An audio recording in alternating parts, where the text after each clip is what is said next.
தேங்க்யூமா, உங்களோட அன்பான வார்த்தைகளுக்கு தேங்க்யூ. ஃபர்ஸ்ட் உங்களுக்கு இங்கே வந்திருக்கிற பத்திரிகை, தொலைக்காட்சி, இணையதள நண்பர்கள், ஃபோட்டோகிராஃபர்ஸ், வீடியோகிராஃபர்ஸ் எல்லாருக்கும் வணக்கம். பராசக்தி டீமுக்கு என்னுடைய வணக்கம். இது தேங்க்ஸ் கிவிங் மீட்.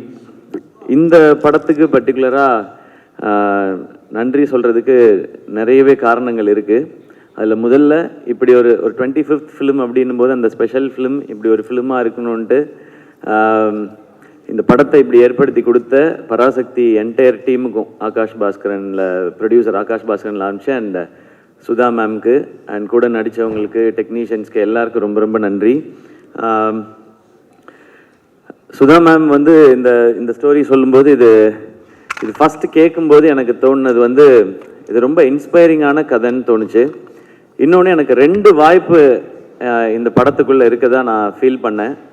ஒன்று, தமிழ் உணர்வு, நம்ம மொழிக்காக நடத்தின போராட்டம், இதை அடுத்த தலைமுறைக்கு காட்டுறதுக்கான வாய்ப்பு இந்த படத்துக்குள்ளே இருக்குன்றது தெரிஞ்சுது. அதை நம்ம நடிக்கிறதன் மூலமாக அது வாழ்நாளுக்கும் ஒரு பெருமையை எனக்கு கொடுக்குன்றது அந்த ஸ்கிரிப்ட் படிக்கும்போது தெரிஞ்சுது. இன்னொன்று, நடிகனா, ஏன்னா என்னுடைய வேலை அதுதான், ஒரு நடிகனா நிறைய சவால்கள் இருக்குது இந்த கதைக்குள்ளே, நடிக்கிறதுக்கு நிறைய ஸ்கோப் இருக்குது. ஸோ நம்மளை ஒரு நடிகனாக மேம்படுத்திக்கிறதுக்கான வாய்ப்பும் இந்த கதையில் இருக்க தான் நான் உணர்ந்தேன். அதுதான் மிக முக்கியமான காரணம் இந்த படம் பண்ணணும்னு நினச்சதுக்கு. அப்படி அவங்க எழுதியிருந்ததும் அண்ட் இன்னொன்று, சுதா மேம் இதுக்குள்ளே நிறைய வருடங்கள் எடுத்துக்கிட்டதுனால எனக்கு வேறு எந்த கேள்விகளும் இதுக்குள்ளே இல்லை. மேம் நீங்கள் பார்த்துக்குங்க, நான் வரேன்னு சொல்லிட்டேன். நீங்கள் டிசைட் பண்ணுங்கள் ப்ரொடியூசர் யாருன்றதையும் நான் சொல்லிட்டேன். அப்படி தான் இந்த படம் ஆரம்பிச்சது. ஏன்னா இந்த கதையை ஒரு சினிமாவாக்குறதுன்றது ரொம்ப ரொம்ப கஷ்டம்.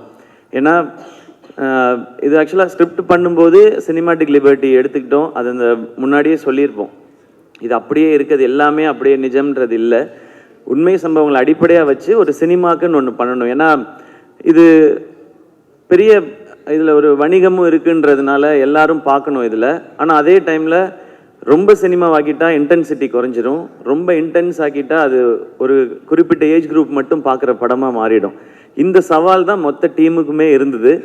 இதுதான் ஆடியன்ஸ்கிட்ட ப்ரெசென்ட் பண்ணும்போதும் இருந்தது. ஏன்னா இன்றைக்கி இருக்கிற ஜென்சின்னு நம்ம சொல்கிறோம், அவங்களுக்கு இதை பற்றி நிறையா தெரிஞ்சிருக்கிறதுக்கான வாய்ப்பு இல்லை. ஆனால் அவங்க பார்க்கும்பொழுது சினிமாவோட அவங்க ஒன்றணும், அந்த படத்தை அவங்க என்டர்டெயின் ஆகணும், என்ஜாய் பண்ணணும், அப்புறமா முடியும் போது இப்படிலாம் நடந்திருக்கான்னு தெரிஞ்சுக்கணுன்றது. ஸோ இது அனைத்தையும் சேர்த்து ஒரு படம் பண்ணணுன்றது தான் இந்த மொத்த டீமுமே போராடினது. அதனால தான் மேம் என்ன சொல்கிறாங்களோ அதை செஞ்சிடணுன்றது தான். இதில் ஆளாளுக்கு ஒரு தாட் இருந்ததுன்னா இதை கொண்டு சேர்க்க முடியாது. அண்ட் 3 o'clock 4 o'clock எந்திரிக்கிறதுன்னு சொன்னாங்க, 7 மணிக்கு ஃபர்ஸ்ட் ஷாட்டுன்னு சொன்னாங்க. அது பெரிய சவால் இல்லை, ஏன்னா அதுதான் நம்மளுடைய வேலை. இந்த டைமுக்கு வரணும்னு சொன்ன டைரக்டர் என்ன டைமுக்கு வர சொல்கிறாங்களோ அந்த டைமுக்கு போய் இதுக்கு முன்னாடியும் அப்படி தான் பழகியிருக்கேன் மேம். அதனால இது எனக்கு புதுசாக இல்லை. அண்ட் மானிட்டர் பார்க்க மாட்டேன்னு சொன்னாங்க, அது டாக்டர்லேருந்து பழக்கப்படுத்திக்கிட்டேன் நான். ஏன்னா ஒரு வருஷமோ 2 வருஷமோ டேரக்டர்ஸ் உட்காந்து எழுதி என் கேரக்டர் இப்படி இருக்கணும்னு யோசிச்சிடுறாங்க. அவங்க யோசித்து எடுக்கும்போது அவங்களுக்கு தெரியும் அது கரெக்டாக இல்லையான்னு சொல்லி. டேரக்டர் ஓகேன்னு சொன்னால் எனக்கு அது ஓகே, இல்லைன்னா அது நாட் ஓகே, அவ்வளோதான் என் மைண்டில் இருக்குது. நான் போய் மானிட்டர் பார்க்குறதே இல்லை.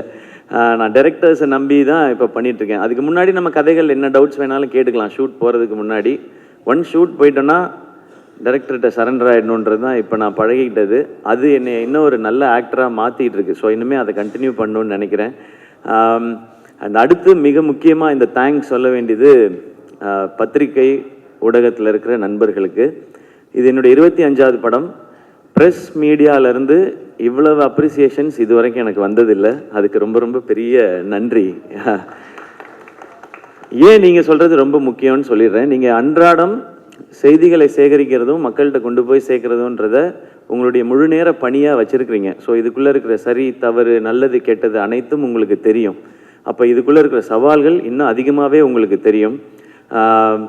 அதில் இப்படி ஒரு பர்ஃபார்மன்ஸ்க்கான ஒரு அப்ரிசியேஷன் உங்கள்கிட்ட இருந்து வரும்பொழுது அது ரொம்ப ரொம்ப ஸ்பெஷலாக இருக்குது. உங்களுடைய அனுபவம் ஒட்டுமொத்தத்தையும் சேர்த்து நீங்கள் என்னை அப்ரிஷியேட் பண்ணும்போது அது நீங்கள் கொடுக்குற ஒரு விருதாக நான் நினைக்கிறேன். ஸோ மீண்டும் ஒரு முறை பத்திரிகை ஊடகத்துறையில் இருக்கிற நண்பர்கள், என்னுடைய அண்ணன்கள், அக்காக்கள், தங்கச்சிகள், தம்பிகள் அனைவருக்கும் என்னுடைய நன்றி. ஏன்னா டெய்லி எனக்கு phone calls, voice notes, messages வந்துகிட்டே இருக்குது.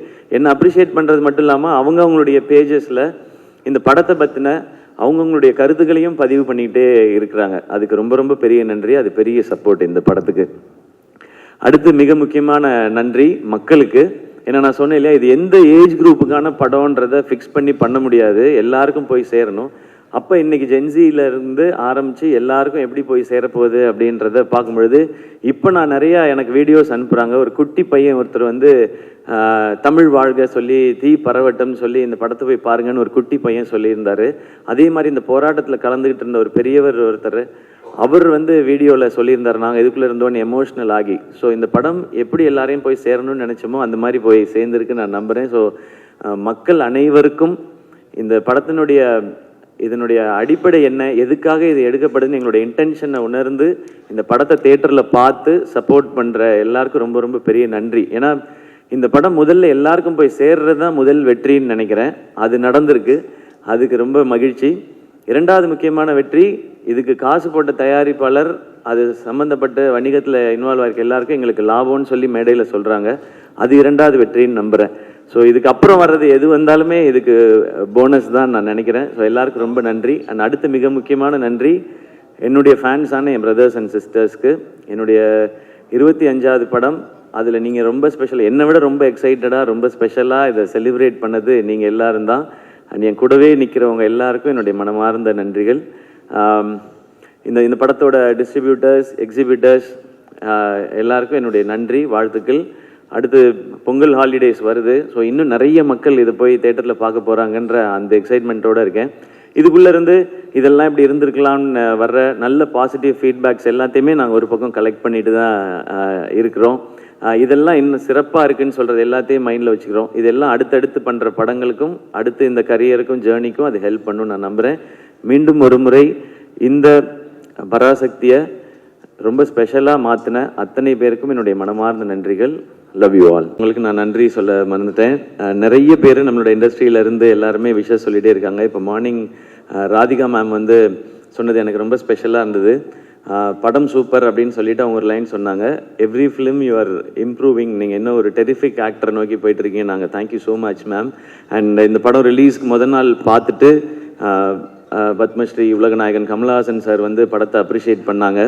அப்போ படம் முடிஞ்ச உடனே கூட்டிகிட்டு போய் டீம்கிட்ட எல்லார்ட்டையும் சொல்லிடுங்க, இது ஒரு பயங்கரமாக இருந்துச்சு, பிரமாதமாக பண்ணிட்டீங்கன்னு. நாங்கள் கமல் சார்கிட்டேருந்து அதை வாங்குறது ரொம்ப ரொம்ப கஷ்டம். அவங்க இன்னும் ஒரு 5 நிமிஷம் எக்ஸ்பிளைன் பண்ணி பேசினாங்க. அமரனுக்கும் அவங்க இவ்வளோ 5 மினிட்ஸ்லாம் பேசலை, 2 மினிட்ஸ் 3 மினிட்ஸ் தான் பேசினாங்க. பட் இந்த படத்துக்கு அவ்வளோ நேரம் பேசினாங்க. So thank you so much Kamal sir. And நேற்று காலையில் சூப்பர் ஸ்டார் என்னுடைய தலைவர் ரஜினிகாந்த் சார் கால் பண்ணாங்க. கால் பண்ணிவிட்டு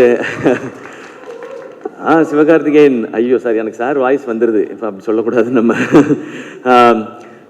very bold movie, super second ஹாஃப்னு சொல்லிட்டு ரொம்ப போல்ட் மூவி, ஃபென்டாஸ்டிக்காக பெர்ஃபார்ம் பண்ணியிருக்கீங்கன்னு சொன்னாங்க. இந்த மாதிரி இண்டஸ்ட்ரியிலேருந்து நிறைய ஃபோன் கால்ஸ் விஷஸ் வந்துகிட்டே இருக்கு. அவங்க எல்லாருக்கும் ரொம்ப ரொம்ப பெரிய நன்றி. அண்ட் டாக்டர் படத்துலேருந்து ஒவ்வொரு படத்துக்கும் தொடர்ந்து நேரத்தை ஒதுக்கி படம் பார்த்த அன்னைக்கே எனக்கு ஃபோன் பண்ணி விஷ் பண்ணிகிட்ருக்க என்னுடைய ஐடல், என் தலைவர் சூப்பர் ஸ்டார் ரஜினிகாந்த் சாருக்கு இப்போ ஒரு நன்றி, என் வாழ்க்கை ஃபுல்லாக நன்றி சொல்லிக்கிட்டே இருப்பேன். தேங்க்யூ ஸோ மச் எல்லாருக்கும். தேங்க்யூ.